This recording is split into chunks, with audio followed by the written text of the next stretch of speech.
The screams in the wind, extended version. Kale moved through the alien jungle with calm steps. His eyes stayed focused as he pushed aside thick green vines and strange glowing leaves.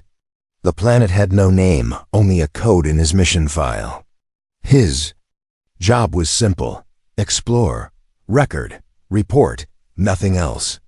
No contact, no risks. The planet was marked as wild and uninhabited, perfect for study, untouched by other humans. Or so they thought. Each day Kale walked deeper into the forest, scanning the soil, logging tree growth, and marking air quality. His gear was light, his helmet basic, and his scanner old but reliable. The company that sent him never gave the best tools. They never expected much danger on these scouting trips. The data was all that mattered. Life here seemed normal so far. A few small animals, floating pollen, odd wind patterns. It all felt calm, but something strange happened as the sun lowered that evening. The light above turned orange. Shadows stretched longer between the trees. A strong breeze passed through the jungle, bending tall plants in one wave. With the wind came a sound that made Kale stop walking. It was sharp and high, not like the call of a bird, not like wind through leaves. This sound was filled with pain. It came again, louder this time. Kale froze in place. He looked at the trees around him, then back at the scanner in his hand. It showed nothing, no heat signatures, no movement alerts. Still, the sound had been clear. It did not feel natural. It felt like someone was hurt. His heart beat faster as he stood there. Logic told him to turn around. This was not part of the mission. He had strict rules: no contact, no personal action. Just gather information. But the sound was pulling at him. Something deep inside him said he could not leave it behind. He moved toward the sound. Slow steps. Careful hands brushing vines aside. His breathing stayed steady, but his grip on the scanner tightened. The cries returned again and again. Every time he heard them, they sounded more desperate. Each step brought him closer to something unknown. Soon he noticed the color of the jungle had changed. The leaves looked darker. The trees stood closer together. The air was warmer and heavy. Another strange thing appeared in the distance. A soft glow, orange and flickering. Like fire. Kale lowered himself into a crouch and crept forward, staying behind thick bushes and fallen logs. He used his visor to zoom in on the source of the light. A clearing lay just beyond a wall of trees. The ground there was clear of plants, the soil blackened by heat. In the center of the open area was a wide circle of stones. Fires burned in large pits at the edges. Around the circle moved tall figures. They walked slowly, their arms raised. In rhythm. Their skin was rough and gray with strange red lines running across their bodies. They wore bones around their necks and animal skins on their backs. Their eyes were glowing in the firelight. Their voices rose and fell in deep chants. It sounded like a ritual, but none of that shocked Kale as much as what stood in the middle. A wooden frame had been built there. It was tall and shaped like a door. Tied to it was a girl. Her arms were pulled above her head. Her legs were bound. Her skin was a pale blue and shivered in the night air. She looked young, maybe a teenager. Her hair was dark and long. Her eyes were wide with fear. Every few minutes she cried out in pain. The sounds Kale had followed were coming from her. Kale ducked lower. His stomach turned as he watched the scene. The tribal aliens were circling her slowly. Some waved smoking sticks under her feet. Others held sharp objects in their hands. She cried again as one of them stepped close and shouted something in a voice full of hate. It looked like they were preparing to hurt her more. Kale scanned again, but the device gave no new results. These creatures were not showing up as life forms. That made no sense. He was close enough now to feel the heat of the fire. The girl was clearly real. The tribe was clearly alive. But the scanner showed only trees and stones. His training told him to leave. He had no backup, no support, no permission to act. But his mind could not push away the sound of her cries. He looked again at her face. There was no doubt. She was not one of the tribes. She did not belong with them. She was being held against her will. She needed help, still hidden in the trees. Cale pulled out his survival pack and opened it slowly. He checked the tools inside. A blade, a smoke flare, a signal beacon, a small energy cutter. Not much, but maybe enough. He studied the layout of the camp. The fire pits, the guards, the open paths. He began to form a plan. As the chants rose again and the tribe lifted their arms to the sky, Cale slid back into the shadows. He would return. Before nightfall, he would find the right time to act. He had never broken a mission rule before. But this was different. The scream came once more. This time it was louder, sharper. Cale moved faster now. The rules would have to wait. Someone needed saving. The savage ritual. Cale sat hidden behind a thick tree trunk as the night darkened around him. The strange tribal ceremony in the clearing continued with slow, rhythmic movements. Fires burned high, casting tall shadows that danced over the trees. The flickering light made the whole scene look like a nightmare from another world. The alien tribe had formed a circle around the wooden structure. The girl, still tied at the center, hung limply with her head lowered. Her pale blue skin now looked dry and cracked. Her breathing was weak but steady. She lifted her face once and blinked at the flames as if trying to stay conscious. Cale could feel the heat from where he sat. That meant the girl had to be burning under it. He studied the creatures again. Their bodies looked strong and wide. They walked barefoot over the hot ground without pain. Their faces were long, with deep cuts or tattoos carved into the skin. Some carried spears made from bone. Others held large stone knives. One of them, taller than the rest, wore a crown made from feathers and bones. That one seemed to lead the ritual. It stood at the edge of the circle and raised both arms high into the air. The chants grew louder. Cale did not understand the language, but the sounds felt old and powerful. The creatures moved closer to the center, their steps heavy, their voices wild. The leader threw a handful of powder into the flames, and a burst of green smoke shot upward. The girl cried out again as the flames grew larger near her feet. Her voice cracked from pain, but she did not scream long. She was too weak to keep shouting. Cale clenched his hands tightly. He had seen terrible things during other missions, but this felt worse. It was not just about fear or injury. This was cruelty. The tribe had captured the girl to harm her slowly. Maybe they believed she had angered their spirits. Maybe they thought she was a threat. Or maybe she was just different, and they feared her.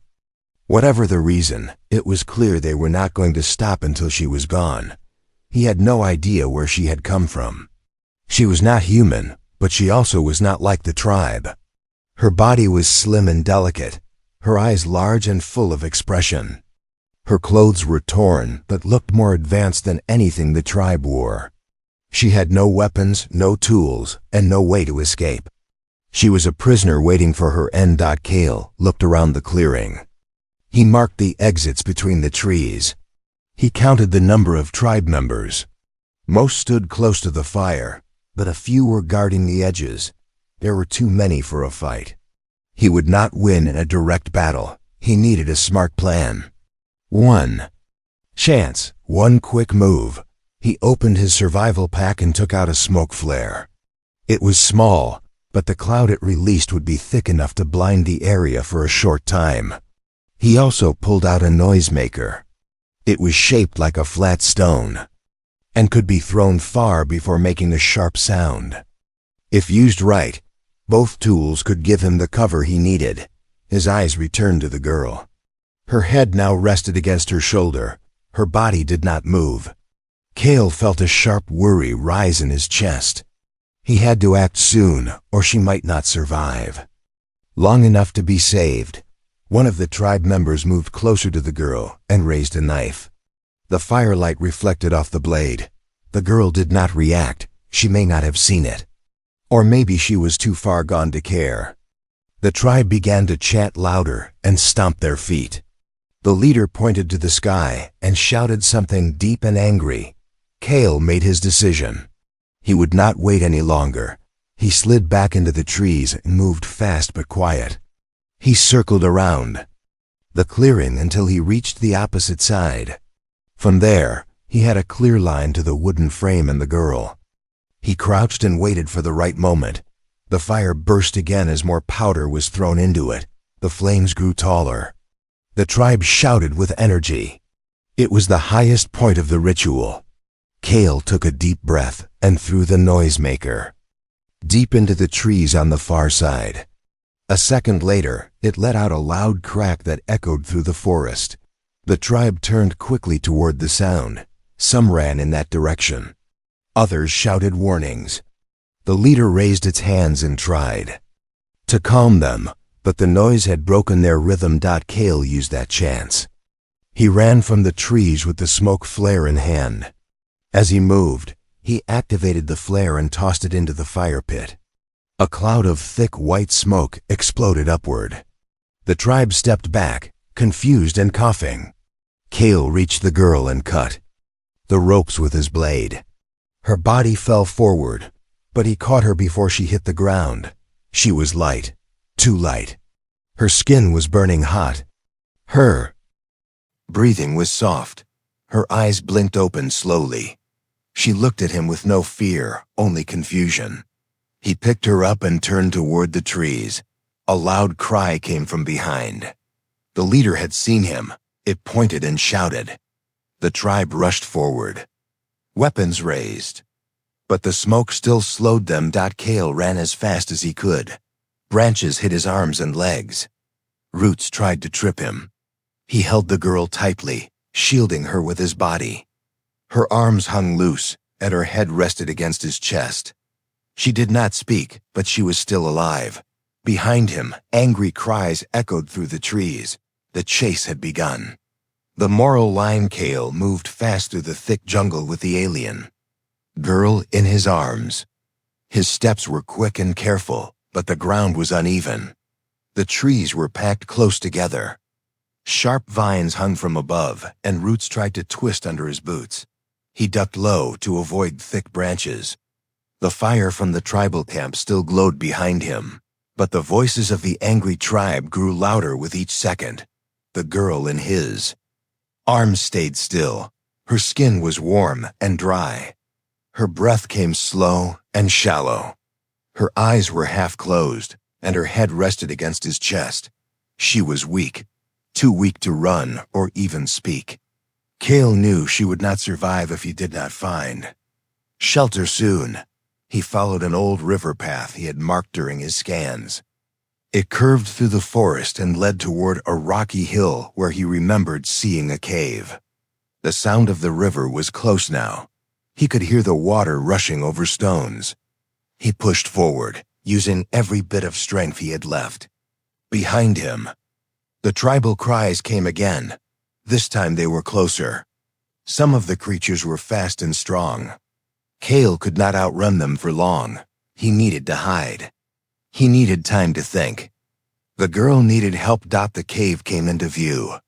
It was hidden behind a wall of vines and moss. Kale pushed through the plants and stepped inside.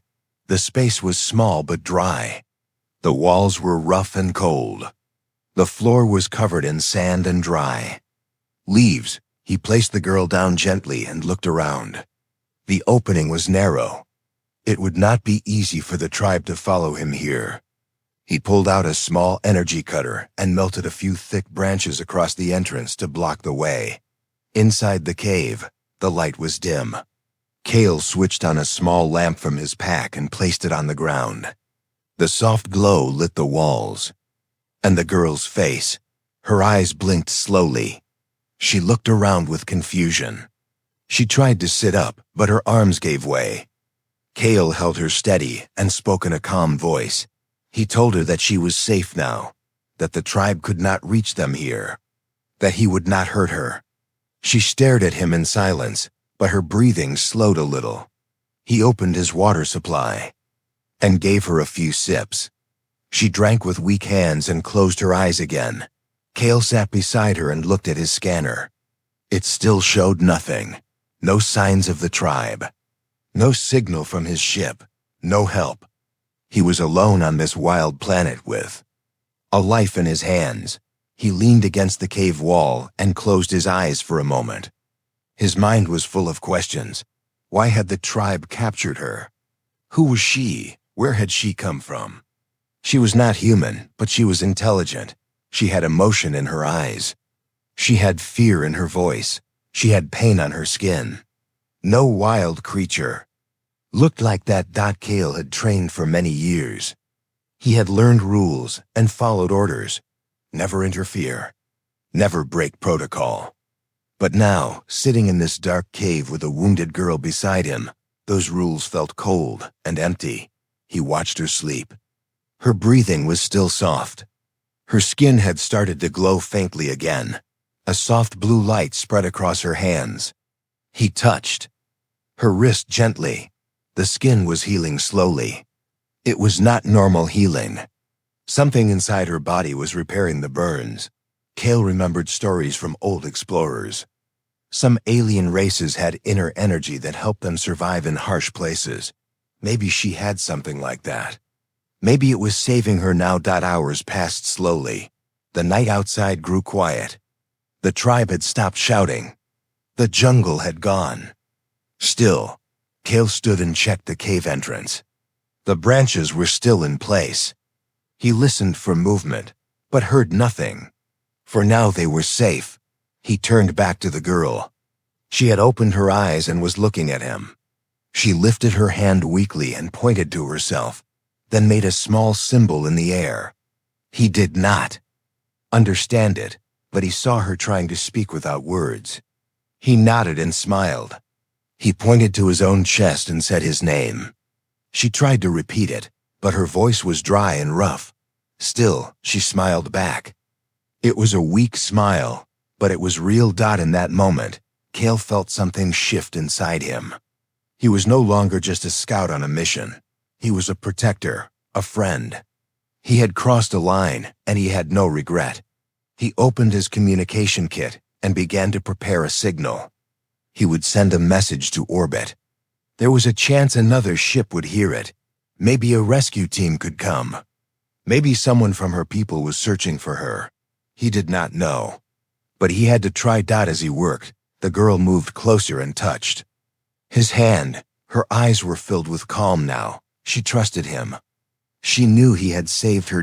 Kale looked at the screen and sent the signal into the sky. Then he leaned back and waited. Whatever happened next, he knew one thing. He had made the right choice. Rules were written by people far away from danger. But real choices were made in places like this, where life and death stood side by side. Fire and fury, the sky above the jungle turned gray as early morning light pushed through the thick clouds. Wind moved the trees with slow power. Leaves rustled. Branches swayed. Inside the cave, Kale sat near the entrance with his hand resting on the grip of his tool blade. His eyes watched the path outside. His ears listened for footsteps. He had not slept. His mind stayed alert. The alien girl lay behind him, her head resting on a soft cloth from his pack. Her breathing had improved. Her skin still held a soft glow. Her body looked stronger. She had drunk water and eaten small food pieces. Kale had offered. Though she had not spoken, her eyes had begun to follow him closely. She moved with slow effort now. Her strength was returning. Kale turned to check the signal device. A green light blinked slowly. That meant the message had been sent, but no answer had returned. Maybe no ship was close enough to hear it. Maybe no one was listening. Or maybe time was running out. He stepped outside the cave to look at the sky. The trees were still too tall to see beyond them. But the air felt heavier now. The jungle was too quiet. No birds called. No wind whistled. The silence had weight. Then he heard a sound. Soft at first, leaves crunching, a faint growl, feet brushing. Against roots. He turned and stepped back inside the cave. He touched the girl's shoulder and motioned for her to stay quiet. She nodded with slow understanding. Her eyes widened. She knew what was coming. Cale reached for his smoke flare and energy. Blade. His chest tightened. The tribe had found them. The first shape appeared between the trees, then another, then more. The creatures walked slowly, scanning the ground. Their faces looked angry. Their eyes searched with hunger. The one with the crown of bones walked ahead of the others. Its steps were heavy. Its hands held a long spear tipped with stone. It raised its arm and pointed toward the cave. Cale knew this was the moment. He had no wall. He had no army. He had only one mission now. Protect the girl. Survive. As the first tribe warrior ran forward, Cale activated the smoke flare and threw it toward the entrance. Thick gray smoke burst outward. The warriors shouted and stumbled back, trying to see through the cloud. Cale used the moment to strike. He rushed from the side and hit the first warrior with the flat side of his blade. The creature fell, stunned. The others turned fast, swinging their spears. Cale ducked and rolled. His arm burned where a sharp edge cut his sleeve, but he kept moving. He shouted back toward the cave. The girl crawled behind a rock, her eyes locked on him. She did not run. She did not cry. She waited. The tribe regrouped. They formed a line and moved in slowly. Cale threw another flare and blinded the path. He took the girl's hand and helped her to her feet. She leaned on him. Her legs were shaking, but she stood. He guided her toward a narrow tunnel at the back of the cave. It led to an old animal path through the cliffs. He had seen it on the scanner map. The two of them moved quickly into the tunnel. Behind them, the smoke cleared. The tribe rushed forward. Shouts filled the air again. The cave shook with their steps. Cale and the girl ran. The path was narrow and full of sharp rocks. The girl's foot slipped, but Cale caught her. He pulled her forward. She gave him a quick nod. She was not giving up. The tunnel opened into a long slope that led down into a dry riverbed. Cale looked. Behind, figures moved through the smoke. They were coming fast. He jumped down into the riverbed and helped the girl follow. Her breath was short. Her hand held his arm tightly. They ran along the riverbed until they reached a large tree with twisted roots. Cale pulled the girl behind the roots and motioned for her to stay down. They both listened. The sound of footsteps grew louder. Voices shouted in the distance. Cale picked up a sharp rock and threw it to the side. It hit a bush with a loud crack. Some of the warriors turned toward the sound. They ran that way, confused by the noise. Cale took the chance and helped the girl climb up the bank and into the tall grass. The sky above was getting brighter. A faint hum filled the air. Cale stopped and looked up. A flash of silver passed across the clouds. It was fast but clear. A ship. Small but real. The signal had reached someone. Help was coming. He activated his beacon again. This time it blinked faster. The ship was near. It would land soon. He and the girl needed to stay alive until then. The tribe had spread out across the forest. Some still searched near the cave. Others moved toward the riverbed. The leader stood on a rock and shouted commands. The fire in his eyes showed rage and pride. He was not ready to give up his prize. Cale held the girl's hand tighter and ran again. They crossed a patch of broken trees. The ground ahead opened into a wide field. At the far end, smoke rose from a clearing. That was the signal point. The ship was landing there. The girl stumbled once more, but pulled herself up. Her body glowed brighter now. A soft energy seemed to rise from her skin. Cale could feel heat coming from her palm. It was not fire. It was something deeper, a power he did not understand. She looked ahead with a steady gaze. Her fear had become something else. Strength. The field was open. No cover, the tribe could see them clearly now. Warriors roared and ran forward with raised spears. The ship lowered above the clearing. Its lights flashed. A door opened at the bottom. A rescue team stepped out with weapons ready. Kale shouted and waved. The team saw them and moved fast. Shots fired into the air. The tribe stopped in their tracks. Some turned back. Some dropped their weapons. The leaders screamed in rage but could not follow. Kale and the girl reached the ship. The rescue team pulled them inside and shut the door. The engines lifted the ship into the sky. Inside the safety of the ship, Kale leaned against the wall.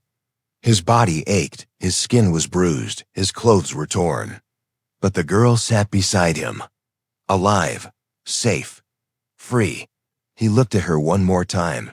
She looked back and placed her hand on his. No words passed between them, none were needed. A light in. The ship moved through the clouds and rose higher above the jungle. The noise of engines filled the space as the planet below grew smaller and smaller. Inside the ship, Kale sat near a window and stared at the wide green landscape he had escaped. His body was tired. His muscles ached. His skin showed cuts and bruises. But his mind felt clear. The mission had changed him. The rules had changed. Life had changed. Beside him, the alien girl sat with quiet eyes. Her body was no longer weak. Her breath was steady. Her wounds were healing faster than expected. A soft light still glowed under her skin. The energy inside her had returned. She wore a clean medical robe now. A bandage wrapped around her arm. Her hands rested on her knees as she looked at the stars above. She did not speak, but her silence was full of emotion. The rescue team worked around them. They spoke into radios and checked scanners. They moved between control panels and medical kits. One of the crew offered Kale a drink. He took it with thanks. The man asked what had happened. Kale only said that someone needed help and he had to answer.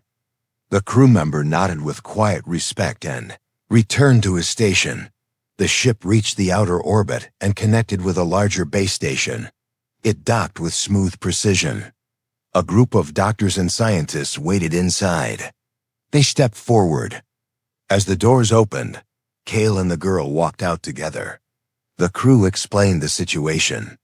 The scientists asked many questions. Kale answered what he could. He told them how he found her, how the tribe had treated her, how she had survived. He did not share every detail. Some things were too personal. The girl was taken to a clean room filled with light and warmth. The doctors checked her health. They spoke gently and moved with care. She stayed calm. She followed their instructions. She kept looking toward the door as if waiting for Kale. He arrived a few minutes later and stood beside her bed. She smiled. Her eyes softened. A translator device was brought in. The team tried to understand her language. She listened. She tried to speak through it. Her voice came slowly but clear. Her words were few at first. The machine took time to adjust. But soon, her message became known. She told them her name. It was short and soft. She came from a peaceful colony far beyond the jungle lands. Her people lived in the skies and only visited the surface to gather plants and water. One day, she was taken by the tribe while exploring alone. They thought she had powers. They feared her light. They called her a curse, so they trapped her, hurt her, tried to break her, but she did not break. She waited. She hoped. She listened to the wind and prayed for someone to come. Then Kale had appeared. She said he was like fire. Not the fire that burns, the fire that saves, the fire that brings warmth. She had no words for his name, so she called him the light bearer. Kale listened without speaking. He did not know how to answer. He had only done what felt right. But hearing her story made everything feel real. His choice had mattered. His action had changed a life. The doctors spoke with the base commander. A new report was written. The incident was logged. The tribe was marked for study. No attack would be made unless they posed danger again. The girl's people were contacted through deep space channels. A signal was sent across galaxies. A ship from her colony would arrive within days. Until then, Kale stayed on the station. He spent time with the girl in the garden dome. She loved the flowers there. She touched the petals gently. She smiled at the soft grass. She walked barefoot and let the light touch her face. She began to laugh again. A quiet sound at first, then stronger. Kale joined her. He showed her how to toss small stones into the water pool. She showed him how to shape the air with her hands. Her energy made patterns. Bright trails of color followed her fingers. Other people on the station began to visit. Some brought gifts. Some just came to listen. Her story spread fast. People called her the Flame Girl. They called Kale the outsider who broke rules to save a stranger. Some said he should be punished. Others said he should be praised. Kale did not care. He had made peace with his choice. On the 5th day, a silver ship arrived. It floated without sound. Its shape was smooth and wide. Light moved across its surface like water. A group of beings stepped out. They looked like the girl. Calm faces, long hands, eyes that held the sky inside them. They bowed to Kale. They spoke through the translator and thanked him, not just for saving her life, but for seeing her as more than a creature, for seeing her as a person. The girl stepped toward them. Her face was calm, but her eyes were wet. She looked at Kale one last time. Then she placed her hand on his chest and whispered a word. The translator spoke the meaning.